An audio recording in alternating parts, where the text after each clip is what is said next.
അറിവും തിരിച്ചറിവുമെന്ന ഞങ്ങളുടെ ചാനലിലേക്ക് ഏവർക്കും സ്വാഗതം.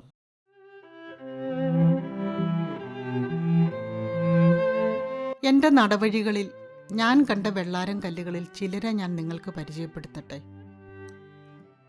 റോഡരികിലെ മാടക്കടയിൽ ആ ചുറ്റുവട്ടത്ത് നടക്കുന്ന ഒരു കാര്യവും ശ്രദ്ധിക്കാതെ ബീഡി തീർക്കുന്ന ഗോപിയെ അവൻ്റെ വീട്ടുകാർക്കല്ലാതെ എല്ലാവർക്കും ഇഷ്ടമായിരുന്നു. അവൻ്റെ വീട്ടുകാർക്കാകട്ടെ അവനൊരു ദുശകുനവും. എല്ലാ കഷ്ടപ്പാടുകളുടെയും കാരണം അവനാണെന്നാണ് അവർ വിശ്വസിച്ചിരുന്നത്. അവൻ്റെ അച്ഛനാരെന്ന് അവനോ അവൻ്റെ ബന്ധുക്കൾക്കോ അറിഞ്ഞുകൂടാ. സതിയമ്മ എന്നായിരുന്നു അവൻ്റെ അമ്മയുടെ പേര്. ശരീരത്തിൻ്റെ വളർച്ചയ്ക്കൊപ്പം വളരാത്ത മനസ്സുമായി ഉയരം കുറഞ്ഞ അല്പം തടിച്ച ഒരു പാവം സ്ത്രീ.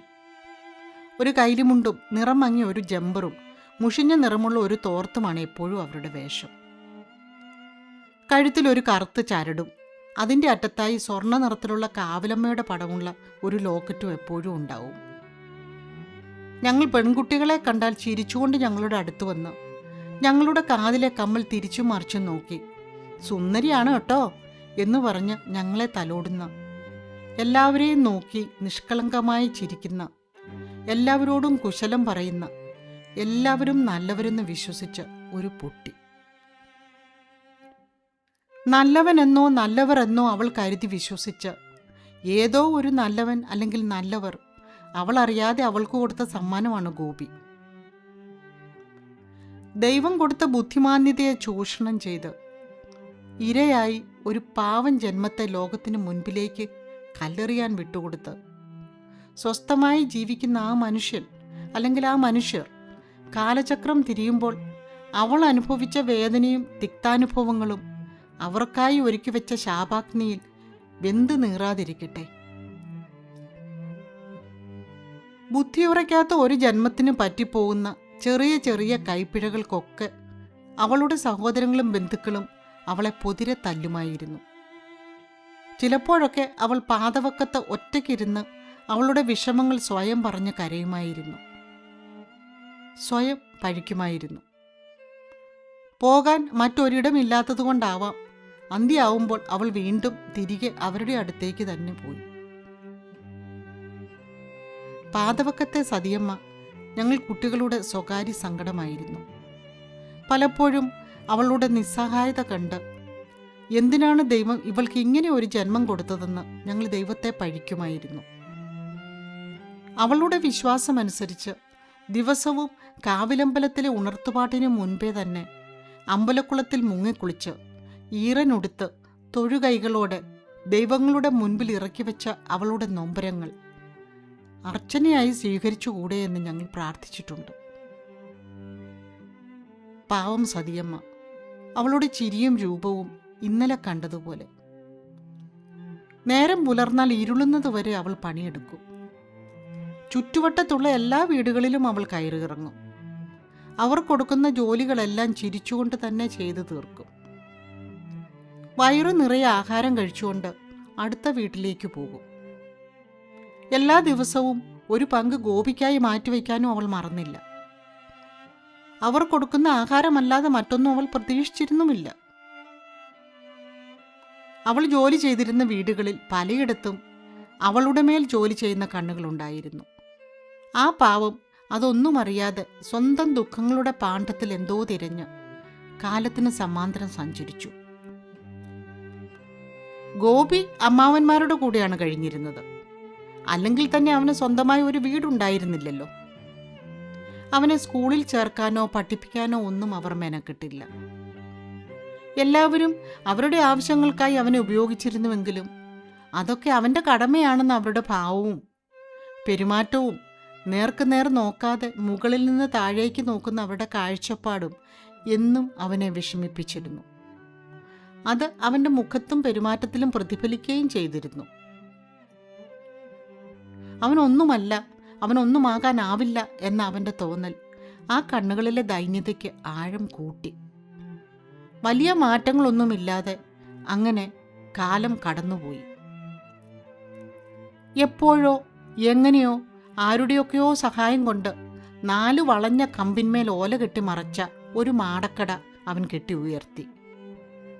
ഞങ്ങളുടെ വീടിന് മുൻപിൽ റോഡിൻ്റെ എതിർവശത്തായി ആയിരുന്നു ഗോപിയുടെ ആ മാടക്കട. ബീഡി തെറുക്കലായിരുന്നു തുടക്കം. അവിടെ ബീഡി തെറുത്ത് കിട്ടിയ പണം കൊണ്ട് അവൻ്റെ ജീവിതത്തിന് നിറം പകരാൻ തുടങ്ങി.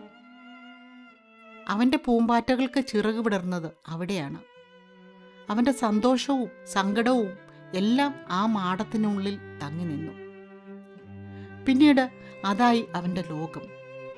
പതിയെ പതിയെ ആ മാടം അവൻ്റെ സ്വർഗമായി മാറി. സതി മിക്കവാറും എല്ലാ ദിവസവും ഗോപിയുടെ മാടത്തിൽ വരുമായിരുന്നു. മകൻ്റെ സന്തോഷം കണ്ണു നിറയെ കാണാനുള്ള ആർത്തിയോ അതോ ഇടവേളകളിലെ ആശ്വാസ തണുപ്പോ എന്തോ മാടത്തിന് മുൻപിൽ കുറേ നേരം നിൽക്കും, പിന്നെ മടങ്ങും. അതായിരുന്നു പതിവ്. പതിയെ പതിയെ മറ്റു ചില സാധനങ്ങൾ കൂടി മാടത്തിൽ കണ്ടു തുടങ്ങി. പോത്തുണ്ടി മുട്ടായി, പാവയ്ക്ക, വെണ്ടയ്ക്ക, തക്കാളി, ഉണക്കമീൻ മുതലായ ചില സാധനങ്ങൾ. ഞങ്ങൾ കുട്ടികൾക്ക് ഏറ്റവും പ്രിയപ്പെട്ടത് പോത്തുണ്ടി മുട്ടായി തന്നെയായിരുന്നു. പല കുടുംബത്തിലെയും സ്ത്രീകൾക്ക് ആ മാടക്കട ഒരാശ്വാസമായി മാറി. അവൻ അവരുടെ സുഹൃത്തു. അവൻ ഒത്തിരി സന്തോഷം വരുമ്പോൾ അവൻ്റേതായ ഈണത്തിൽ അവൻ ഉറക്കെ പാടും. ആഫ്രിക്ക, അമേരിക്ക, വെണ്ടയ്ക്ക, പാവയ്ക്ക എന്നായിരുന്നു ആ പാട്ട്. ആദ്യമൊക്കെ ഞങ്ങൾ കുട്ടികൾ വളരെ തമാശയോടെ അവൻ്റെ പാട്ട് കേൾക്കുമായിരുന്നു. ആ പാട്ടിൻ്റെ അർത്ഥം അല്ലെങ്കിൽ അവൻ എന്താണ് ആ വരികൾ കൊണ്ട് ഉദ്ദേശിച്ചതെന്ന് അന്നും ഇന്നും ഞങ്ങൾക്ക് മനസ്സിലായിട്ടില്ല. അങ്ങനെ വർഷങ്ങൾ കഴിഞ്ഞുപോയി. മഞ്ഞും മഴയും വെയിലും മാറി മാറി വന്നു. ഏതോ മഴ തോരാത്ത ഒരു കർക്കിടകത്തിൽ സതിയമ്മ ഗോപിയെ വിട്ടുപോയി. സതിയുടെ മരണത്തോടെ ഗോപി ഒറ്റയ്ക്കായി. കാലത്തിൻ്റെ വഴിത്തിരിവിൽ ഞങ്ങൾ കുട്ടികളും പല വഴിക്കായി പിരിഞ്ഞു. എങ്കിലും സതിയമ്മയുടെ ഓർമ്മകളും ഗോപിയുടെ മാടവും പോത്തുണ്ടി മുട്ടായും അവിടെ നിന്ന് കേൾക്കുമായിരുന്ന ആ പാട്ടും പലപ്പോഴും കുട്ടിക്കാലത്തിലേക്ക് ഞങ്ങളെ കൂട്ടിക്കൊണ്ടുപോയി. കഴിഞ്ഞ ഓണക്കാലത്ത് ഞാൻ നാട്ടിൽ വന്നപ്പോൾ കാണാൻ കൊതിച്ച ഗോപിയുടെ മാടമോ ഗോപിയോ അവിടെ ഇല്ല എന്ന തിരിച്ചറിവ് മനസ്സിലൊരു വീർപ്പുമുട്ടലുണ്ടാക്കി. പിന്നീടാണ് അറിഞ്ഞത്, സർക്കാർ സ്ഥലത്ത് അനുവാദമില്ലാതെ നിലനിന്നിരുന്ന ആ മാടം ഗോപിയുടെ സ്വർഗം നീക്കം ചെയ്യാൻ ഉത്തരവുണ്ടായതും അതവിടെ നിന്ന് നീക്കം ചെയ്യപ്പെട്ടതും. പിന്നീട് ഗോപി അവിടെ ആരും കണ്ടിട്ടില്ല. അന്ന് ഉറങ്ങാൻ കിടന്നപ്പോൾ എൻ്റെ മനസ്സിൽ നിറയെ ഗോപിയായിരുന്നു. സതിയും ഗോപിയും എൻ്റെ മനസ്സിൽ കോറിയിട്ട മുറിപ്പാടിൻ്റെ ആഴം ഞാൻ അറിഞ്ഞു. അവനിപ്പോൾ എവിടെയാവും?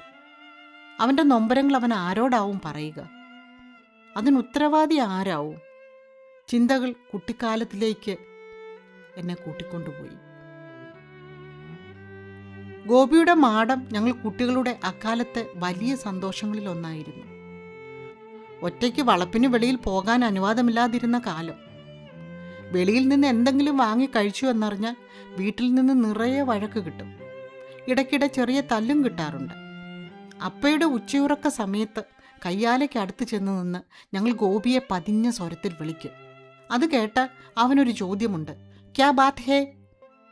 അവൻ്റെ ഉറക്കെയുള്ള ഈ ചോദ്യത്തിൽ അല്പം അമർഷമുണ്ടെങ്കിലും താഴ്ന്ന സ്വരത്തിൽ ഞങ്ങൾ പറയും, പൂത്തുണ്ടി മുട്ടായി. ഞങ്ങൾ പറയുന്നത് അവന് കേൾക്കാൻ പാകത്തിൽ ഉച്ചത്തിലല്ലെങ്കിലും ഞങ്ങളുടെ ആവശ്യം അവനറിയാം. അതല്ലാതെ ഞങ്ങൾ മറ്റെന്ത് ചോദിക്കാൻ?